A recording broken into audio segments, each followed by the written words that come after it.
Abra sua Bíblia lá em 1 Timóteo.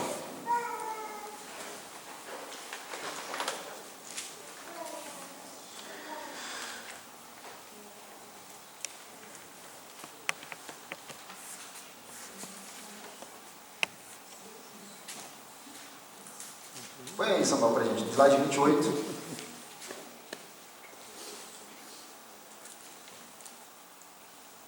Eu vou seguir aqui. Então, bem rapidinho, relembrando o que aconteceu semana passada, para você pegar o fio da meada, nós falamos sobre esse pedacinho do versículo 6, né? Nós estamos falando do homem Cristo Jesus, o único mediador entre Deus e os homens. E esse homem, esse mediador Cristo Jesus, se entregou a si mesmo como resgate por todos. Então tem uma grande discussão aqui. À luz de todo o contexto, você já sabe que esse todos não significa cada pessoa especificamente da face da terra. Não que Jesus não tenha morrido por todos, tem uma grande discussão. Eu não estou dizendo nem que sim, nem que não, eu já expliquei isso aqui semana passada para você. Mas à luz do contexto, todos aqui não significa cada pessoa especificamente da face da terra. É muito mais entendível, muito mais compreensível que esse todo seja classe de pessoas, categorias de pessoas, pessoas de diferentes povos, de diferentes nações, de diferentes funções, reis, aqueles que exercem autoridades, por conta inclusive do contexto da época. Lembra que eu falei de tudo isso? O contexto da época, você tinha panteão de deuses, então os navegadores adoravam Poseidon, os soldados adoravam Ares, que era o deus da guerra. Então é importante que Paulo ele diga isso daqui. Não existem vários deuses, só existe um Deus. E não existem vários mediadores. Você pode pensar nesses deuses como mediadores ao verdadeiro Deus. Não é assim. Só existe um mediador entre Deus e os homens, que é Cristo Jesus. Só que ele faz essa afirmação. Se entregou a si mesmo como resgate por todos. E aí, só para lembrar você, como Paulo está ecoando um texto lá de Marcos 10,45, que o próprio Jesus diz: pois nem mesmo o Filho do Homem veio para ser servido, mas para servir e dar a sua vida em resgate por... Então, quando Jesus fala por muitos, você já tem uma luz muito grande do que significam todos em Paulo, né? Porque ou o todos de Paulo significa muitos, ou Paulo sabe mais do que Jesus a respeito disso daí. E não é verdade. Você sabe disso, né? É isso aí, é isso aí. E aí eu mostrei esse livro para você a respeito dessa discussão aí da expiação. Eu expliquei de novo o conceito de expiação e apliquei aqui o termo ilimitada ou limitada. Então aqui eu tenho os argumentos a favor da expiação ilimitada, depois os argumentos a favor da expiação limitada, a crítica, né, que se faz à expiação limitada. Ela tem algumas questões difíceis de responder. Citei aqui o texto de John Stott para encerrar com ele e falei sobre a soberania e a responsabilidade humana como exemplo de coisas que parece que são antagônicas, mas que a Bíblia afirma. E se a Bíblia afirma, o que acontece? Apesar de na nossa cabeça a gente não conseguir conciliar isso, se a Bíblia afirma as duas coisas, é porque as duas coisas são verdade. As duas coisas são verdade. Você não vai encontrar um versículo na Bíblia dizendo que só é verdade aquilo que você entende, que você consegue conciliar de forma intelectual. Você não tem esse versículo. Tem coisas na Bíblia que você não entende. Você não entende trindade, a Bíblia fala da trindade, você não vai conseguir entender trindade na sua plenitude. A Bíblia fala sobre a união hipostática, que nós estamos estudando lá em Cristologia.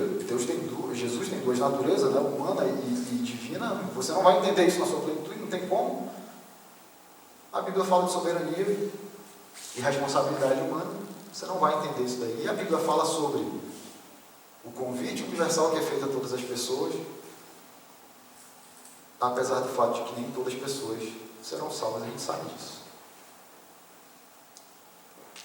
E a gente vê isso é verdade. Tudo bem? Então vamos continuar hoje, tá? Na sequência do versículo.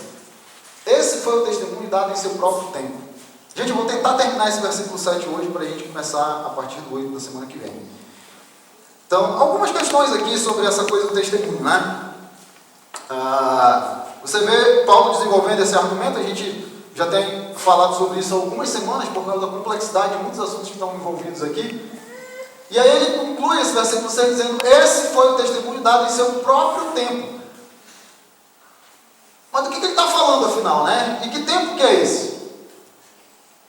Gente, aí você tem pelo menos duas possibilidades, tá? Você tem um pronome aqui que ele aponta para alguma coisa. A gente chama esse pronome de pronome demonstrativo. Esse, então ele está se referindo a alguma coisa. que ele esteja se referindo ao que veio antes. Toda essa questão aqui, ó. Existe um só Deus, esse Deus ele deseja que todos os homens sejam salvos e cheguem ao conhecimento da verdade. E para que isso aconteça, ele providenciou um mediador entre Deus e os homens, o nome de Cristo Jesus. Então o que Paulo pode estar dizendo aqui? Que esse tempo é o tempo que se refere à época que Jesus ele viveu, morreu e ressuscitou.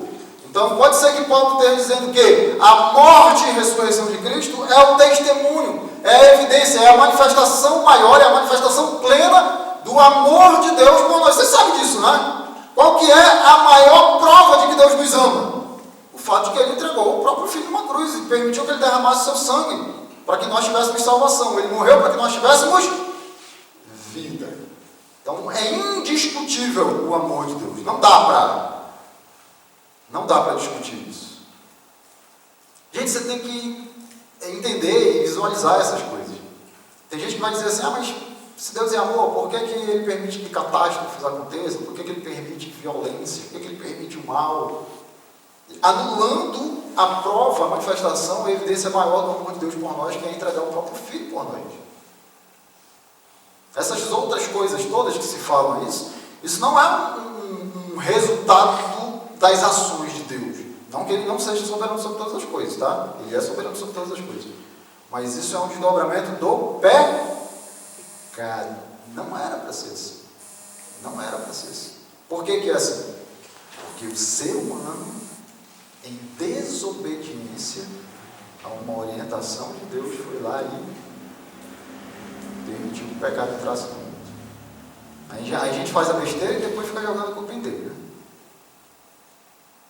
Parece criança, né? Vocês estão bem, gente? Vou orar para esse frio ir embora. Vocês estão encolhidinhos aí.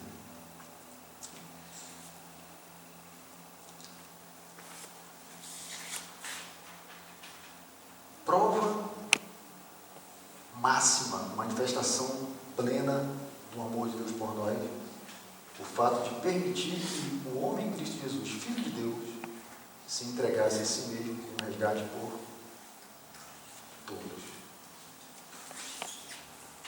Então pode ser que Paulo esteja dizendo isso. No tempo oportuno, no seu próprio tempo, ou seja, na época em que Cristo estava encarnado, ele foi o testemunho por meio do seu sacrifício.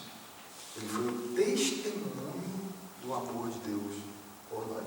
Então pode ser que Paulo esteja falando isso. Isso é uma possibilidade. Tudo bem? Ah, pastor, é uma possibilidade? Tem outra?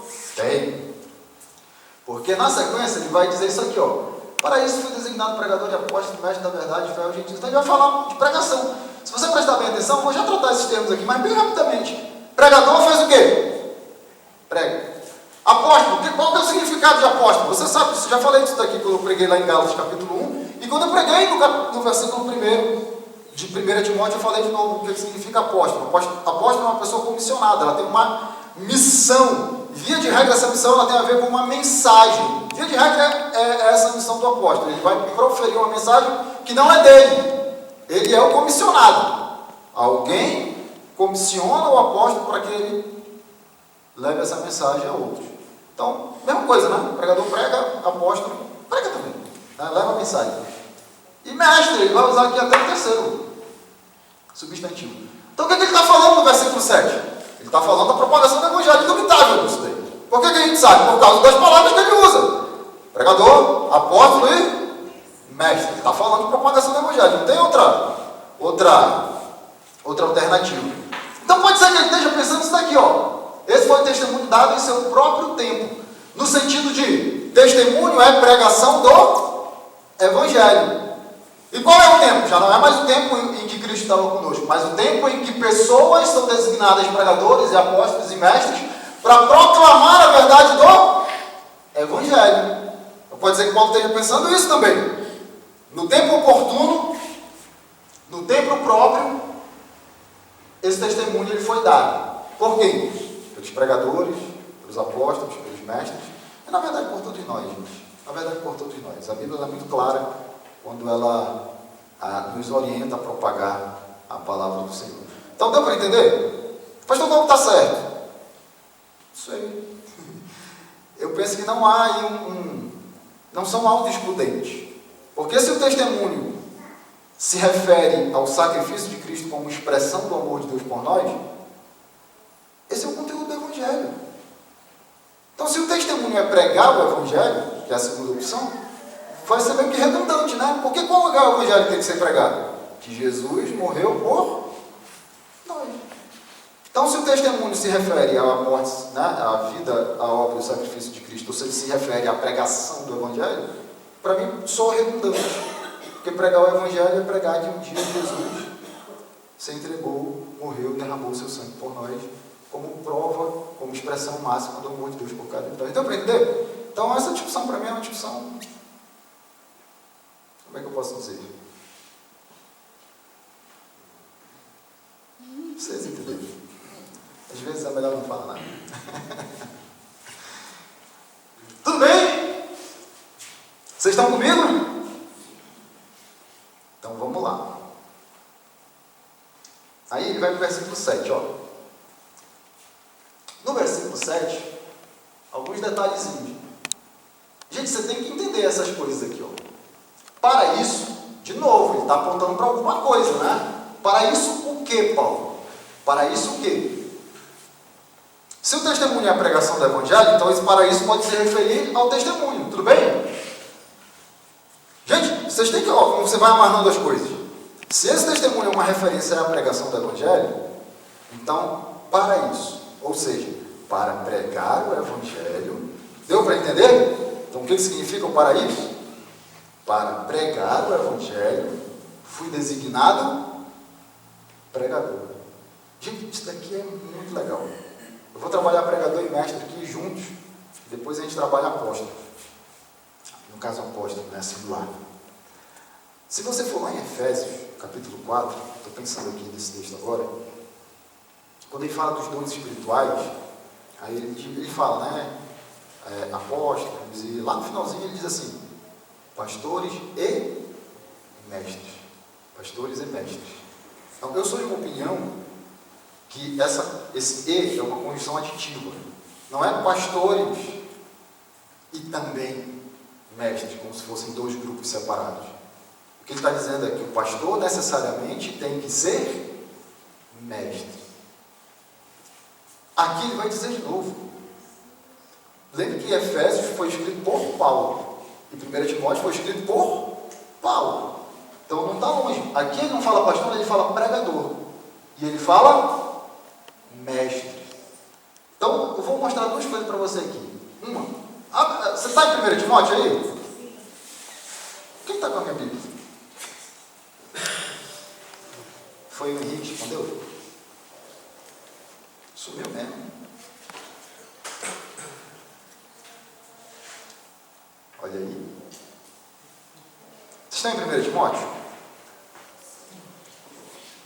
Olha que legal. Por que eu entendo que o pastor deve ser mestre? Você está em 1 Timóteo? Vá para o capítulo 3.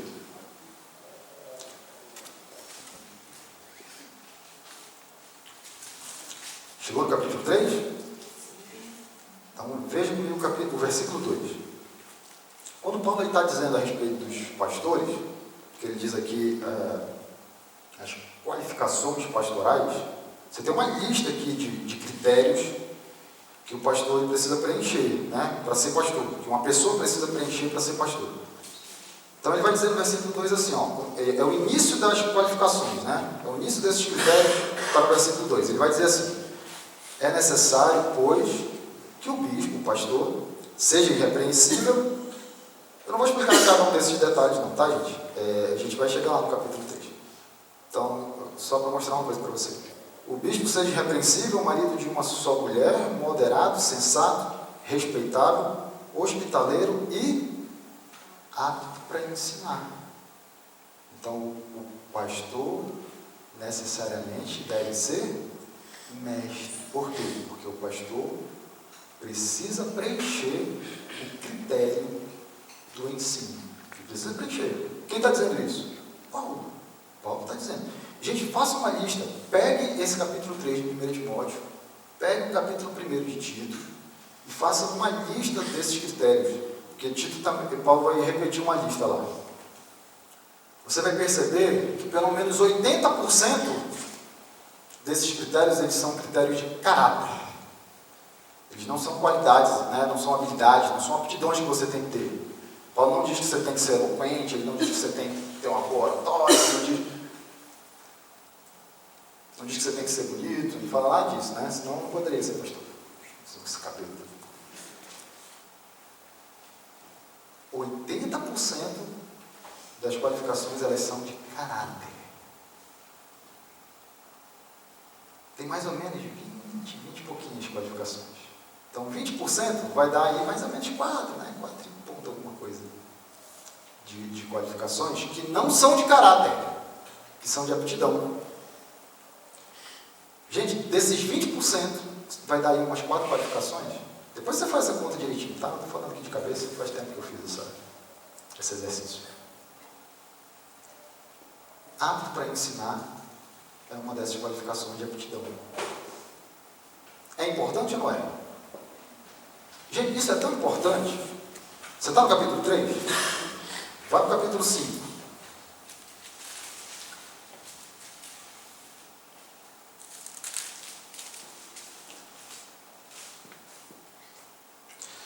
Chegaram no 5? Olha o versículo 17. Os presbíteros, para nós batistas, né, uma palavra intercambiável aqui para bispo. Então, os pastores. Os pastores que lideram bem a igreja são dignos de dupla honra. Olha o que ele vai dizer, ó. Especialmente aqueles cujo trabalho é a pregação e o ensino. Então, é importante ou não é? O ensino na cabeça de Paulo para quem deve ou para quem quer ser pastor. Então deu para entender? Aí o John Stott, quando você lê lá o livro dele, o comentário dele, ele vai dizer assim, pregadores, você já falou, né? Eles, gente, se a gente pensar nos nossos moldes, pregação ela é um momento que você não participa ativamente, né? Você só escuta. A pregação ela tem isso como característica. Você não faz perguntas, às vezes eu até deixo, né, você reagir um pouco, tudo, porque eu gosto disso. Mas a pregação não é aquele momento onde há interação. Não essa interação livre, né, que você pode perguntar, que você pode falar, que você pode... a gente tem outros momentos para isso. Então é importante que o pastor ele pregue, ele explique, ele expõe a palavra nesses moldes aqui que a gente está tendo agora, onde a gente está expondo a palavra de uma forma contínua, né, sem interrupções, sem interação, no sentido de você participar falando, com perguntas ou coisa parecida. Mas quando ele fala mestres, aí a coisa muda um pouco. O que você pensa quando você ouve mestre? Alguém que ensina. Mas é alguém que permite que você tire dúvidas? Por que a gente tem um tempo de EBD no formato que a gente tem no nosso EBD? Onde a gente trata realmente de assuntos que são teológicos, né? Embora de um jeito mais básico, mas ainda penso que é diferenciado, porque se você for em outras igrejas, você não vai encontrar momentos assim. Mas por que a gente faz isso? Porque o mestre, na sua função de ensinar, ele precisa dar esse alimento doutrinário para a igreja. Ele precisa fazer isso. E o formato de EBD, ela propicia você fazer perguntinhas, participar, tirar dúvidas, ou fazer observações, ou adicionar, né? Participar, dando opiniões aí. Então deu para entender? Agora que você não pode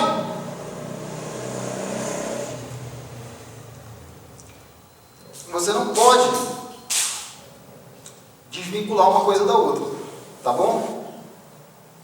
Num caminho, né? Deixa eu ver se você me entende, esse negócio é bem complicadinho. Todo pastor necessariamente quando você prega, você ensina, tudo bem? Então qualquer pessoa que vem aqui no púlpito e prega, o que é que ele está fazendo? Está ensinando, não é isso? O que eu estou fazendo agora? Estou ensinando. Tá bom? O que pode acontecer é, às vezes, nem todo aquele que dá aula prega. Você entende a diferença? Nem todo professor é pregador. Agora, todo pregador é professor, não tem para onde escapar. Então, a lógica e a coerência de Paulo é muito legal nesse sentido, né? O pastor, necessariamente, deve ser mestre. Não tem como. Quando você prega, você ensina. Assumiu o púlpito, assumiu função de pregador e função de mestre. Tudo bem? Não tem como pregar sem ensinar. Não dá para fazer isso. Tá bom? Agora eu quero mostrar um negócio bem legal para você. Isso aqui é espantador. Assustador. É assustador. Gente, Paulo ele vai dizer assim, ó, preste bem atenção no versículo 7 aqui. Ó. Vocês estão comigo? Gente, vocês estão comigo? Então olha lá. Ó. Paulo ele diz assim, ó, para isso, né? Para esse testemunho, para a propagação desse evangelho, eu fui designado pregador. Gente, isso daqui é muito legal. Ele está aqui como alguém que recebe a ação, né? Eu fui designado pastor. Você tem que entender isso daqui. Isso daqui é muito legal. Eu fui designado pastor. Então parece que a coisa é de fora para dentro, né? Alguém mandou e eu tive que obedecer. É isso? Então vai lá no capítulo 3 de novo. No versículo 1, para vocês verem um negócio bem legal. Gente, é muito interessante que ele fala do pregador, aqui no capítulo 2, e no capítulo 3 ele já vem com os critérios e as qualificações para aquele que pretende o pastorado. Você está no capítulo 3? Olha o que ele diz. Esta afirmação é digna de confiança se alguém deseja ser bispo, deseja uma nobre função. Vocês entenderam a coisa? Você é designado para ser pastor? É. Você almeja e tem desejo no coração de ser pastor? Ele está dizendo aqui no versículo 3, no versículo 1 do capítulo 3, aquele que deseja, né? Se alguém deseja ser bispo, deseja uma nobre função. Deu para entender isso daí? Às vezes eu digo assim, ó, uma pessoa em sã consciência, se ela sabe de tudo que envolve o ministério pastoral, dificilmente ela aceitaria o ministério pastoral. Mas aí tem dois aspectos que eu quero dizer para você. E quando a gente está no começo do nosso ministério, a gente não faz ideia do que vai rolar no ministério. Você não tem essa noção. É igual um cristão quando começa a caminhada, tá? Você também vai descobrindo coisas, vai amadurecendo e vai desenvolvendo ao longo da caminhada. 2. Embora você seja designado, você deseja aquilo. Isso é um negócio muito interessante. Muito interessante. Às vezes as pessoas dizem assim, mas eu não fui chamado para ser pastor. Está faltando o outro lado da moeda. Na verdade, você não quis ser pastor. Deu para entender? Deu para entender?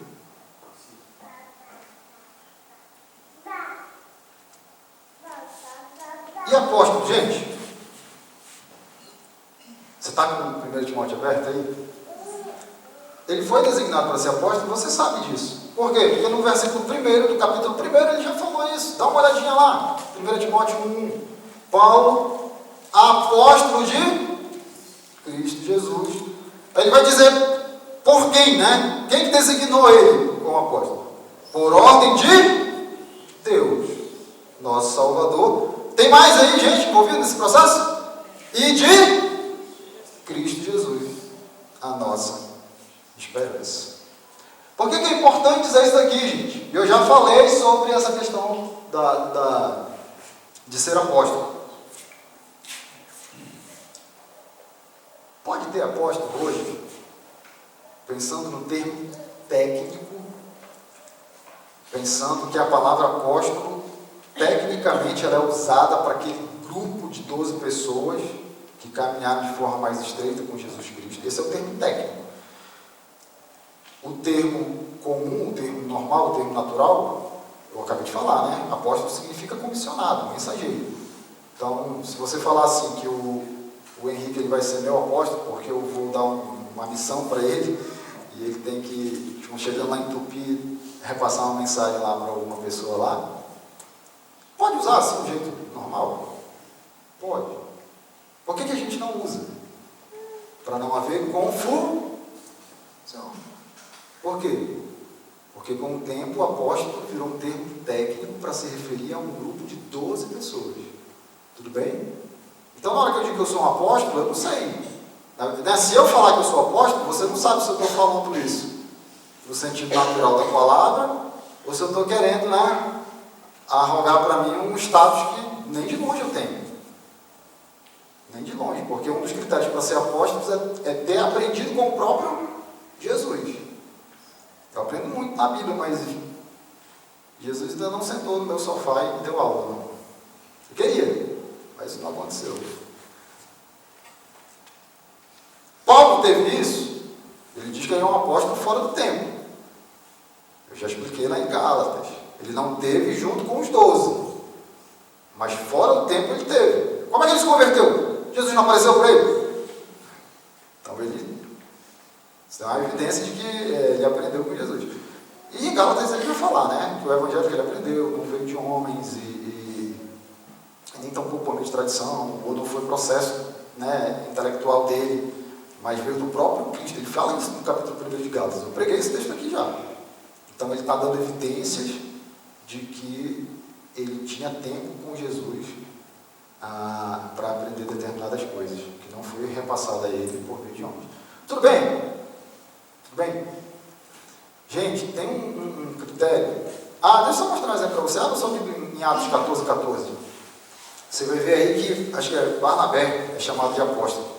E você sabe que Barnabé não era um dos 12. Então a Bíblia usando a palavra no seu sentido normal, sem ainda aquele critério técnico de apóstolo se referindo aos 12. Você achou aí? Como é que está escrito aí, seu Luiz? Atos 14, 14.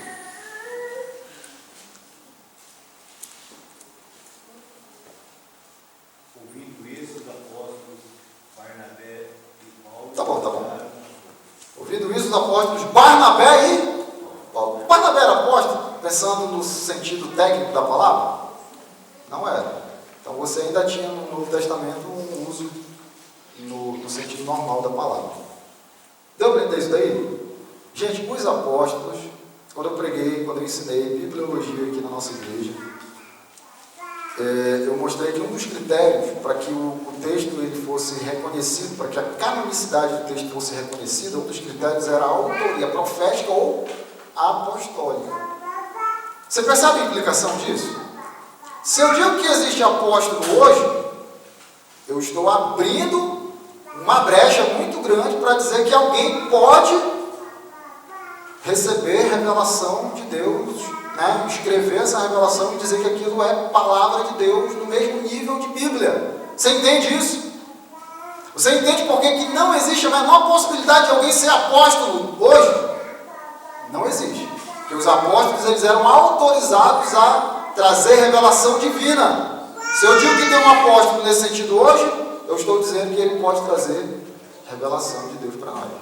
Você entende a complicação, a implicação e a complexidade da coisa? Tudo bem? Estão comigo, gente? Você percebe por que nós entendemos que não é possível o uso do título apóstolo para qualquer pessoa que seja? Tudo bem? Eu já falei isso outras vezes, estou repetindo porque a palavra apareceu, tá? Então, para isso, para dar o testemunho, né, desse evangelho que revela o amor máximo de Deus por nós, que é Cristo sendo crucificado por nós, eu fui designado pregador, apóstolo, mestre. Aí você tem uma questão aqui no Verdadeira Fé, porque ele vai dizer assim na NVI, ó, pregador e apóstolo, mestre da verdadeira fé aos gentios. Mas se você for na revista atualizada, ele vai dizer assim, ó, mestre dos gentios na fé e na verdade, um pouquinho diferente. Então, bem rapidinho, porque na NVI é mais fácil você entender, porque você tem um verdadeiro aqui qualificando fé, né? Então, fé verdadeira, uma fé genuína, uma fé autêntica, né? Ele está falando da sinceridade da sua fé, talvez seja essa a ideia. Aí ele pensou dessa maneira e traduziu dessa maneira. Então, pregador apóstolo, mestre da fé genuína, da fé autêntica ao gentio. Isso é possível, gente? É possível. É possível tanto em termos de língua original quanto em termos de contexto. Porque a gente pregou o capítulo 1 de Timóteo, qual que é a grande luta aqui na igreja de Éfeso, que Paulo está tratando no primeiro capítulo? Existem falsos mestres, olha como ele se utiliza da palavra mestre para ele, em contraste com os mestres do primeiro capítulo, que são falsos. Falsos mestres porque trazem outro evangelho. Então faz sentido eu dizer que a minha fé é verdadeira? Faz, porque tem gente pregando uma fé falsa, né? Uma fé que não é verdadeira, que não é autêntica. Então, é possível, tudo bem? A NVI não está longe de um sentido aqui. Mas a revista atualizada, ela fala mestre para os gentios, né? Aquele que seria propagador do evangelho para os gentios, na fé e na verdade. Então, você pode entender esse na fé e na verdade como o arcabouço, o conjunto que engloba todo o evangelho. Então, mestres pensando na fé e na verdade como conteúdo daquilo que vai ser ensinado pelo mestre. Então, o mestre vai ensinar a respeito da fé e da verdade. Isso é uma possibilidade. Outra possibilidade é que essa fé e verdade se refiram ao mestre, e não ao conteúdo. Pense comigo. Mestre aos gentios, na fé, com confiança, e na verdade, com sinceridade. Então eu sou mestre aos gentios, porque a minha confiança é verdadeira e aquilo que eu ensino é fruto da minha sinceridade, é fruto da minha lealdade, né? Da minha honestidade. Deu para entender nesse sentido? Então existem algumas nuances. Pastor, qual que está certo? Gente, se você aplicar todas elas, elas não são irreconciliáveis com o texto. Pense comigo. No contexto de Éfeso, onde existiam falsos mestres para falsa doutrina, faz sentido eu dizer que a minha fé é verdadeira, em contraste com a falsa doutrina daqueles falsos mestres. Mestre no conteúdo, fé e verdade, né? Até porque ele já falou que Deus deseja que todos os homens sejam salvos e cheguem ao conhecimento da verdade. Então a verdade ela pode ser o conteúdo. E você concorda comigo que o pregador, ele precisa... Gente, isso aqui é interessantíssimo. Você acreditaria que um vendedor que vende um produto no qual ele não confia? Isso aqui é muito bom, isso aqui tem uma vantagem, isso daqui vai mudar a sua vida, não sei o quê. E quantos desses você tem? Não, nenhum. Por quê? É porque eu não acho ele tão bom assim. Você compra? Você não compra, né? O mestre, o pregador, você confiaria na minha palavra, no meu ensino, se eu não confiasse naquilo que eu prego? É sensato dizer que uma das características que o pregador tem que ter é a fé, na verdade, no Evangelho, se é isso que ele está ensinando. É sensato eu dizer que uma das qualidades que o pregador deve ter é a sinceridade, a genuinidade, a autenticidade, a sinceridade naquilo que ele prega. Então, mestre na fé e na verdade, sendo aplicado ao pregador também. Então, as três coisas, elas possíveis aí, tá? Aí ele fala aqui embaixo, digo-lhes a verdade, não minto. Então, uma ênfase, né? Paulo ele sempre tem que defender a sua apostolicidade. Como ele é um apóstolo fora do tempo, ele está o tempo todo preocupado com essa questão, né? Ele recebe ataques, né, a respeito desse assunto, de que ele é ou não apóstolo. Então ele dá uma ênfase aqui, né, dizendo que aquilo que ele está dizendo é... Você percebe que ele fala a mesma coisa, só que no sentido positivo e no sentido negativo. Digo-lhes a verdade. A mesma coisa, só que usando uma palavra na estrutura negativa. Não Ora, quem diz a verdade, não. Não, ele está dizendo a mesma coisa. É uma grande ênfase dele para dizer, ó, tudo isso que eu estou dizendo é verdade. Agora, olha só que legal. O parágrafo inteiro. Antes de tudo, recomendo que se façam súplicas, orações, intercessões e ações de graça por todos os homens. Pensando especificamente em cada ser humano da face da terra? Não, estou pensando aqui em tipos de homens, classes de homens, categorias de homens, reis, aqueles que exercem autoridade, para que tenhamos uma vida tranquila e pacífica com toda a piedade e dignidade. Isso é bom e agradável perante Deus, nosso Salvador, que deseja que todos os tipos de homens sejam salvos e cheguem ao conhecimento da verdade. Pois há um só Deus, não muitos, como alguns dizem por aí, e um só mediador. Antes que você pense que esses deuses podem ser mediadores ao Deus verdadeiro, não, só existe um mediador entre Deus e os homens, o homem, Cristo Jesus. E todos esses tipos de homem têm uma boa nova do Evangelho. Qual que é? Jesus Cristo se entregou a si mesmo como resgate por todos. Lembra de Marcos? Muitos. Todos, especificamente cada ser humano da face da terra? Olha o contexto. Ou a ideia é que pessoas de todas as nações, pessoas de todas as classes, pessoas de todos os grupos sejam salvas. Você sabe a resposta. Todo mundo vai ser salvo? Você sabe a resposta. Esse foi o testemunho dado em seu próprio tempo. Para isso foi designado pregador e apóstolo, mestre da verdadeira fé aos gentios, dignos da verdade, não mintam.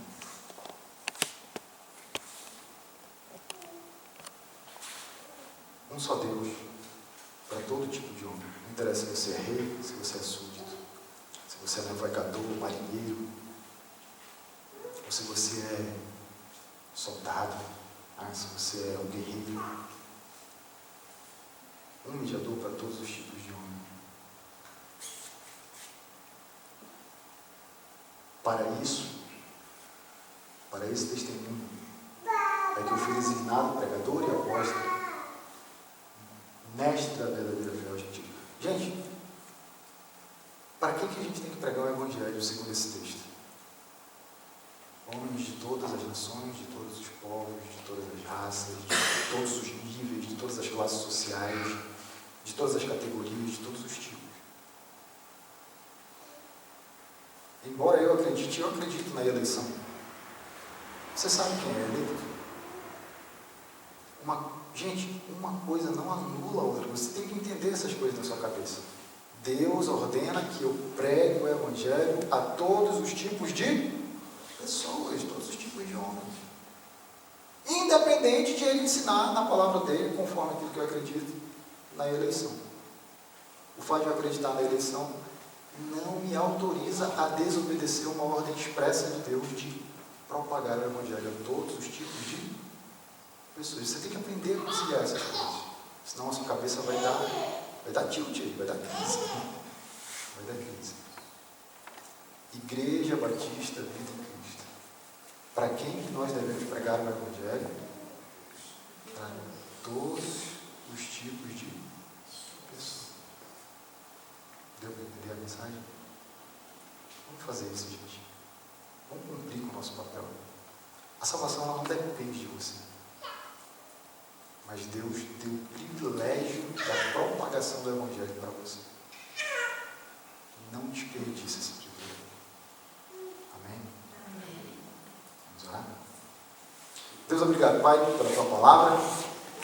Palavra riquíssima, Senhor. Profunda, Deus. Eu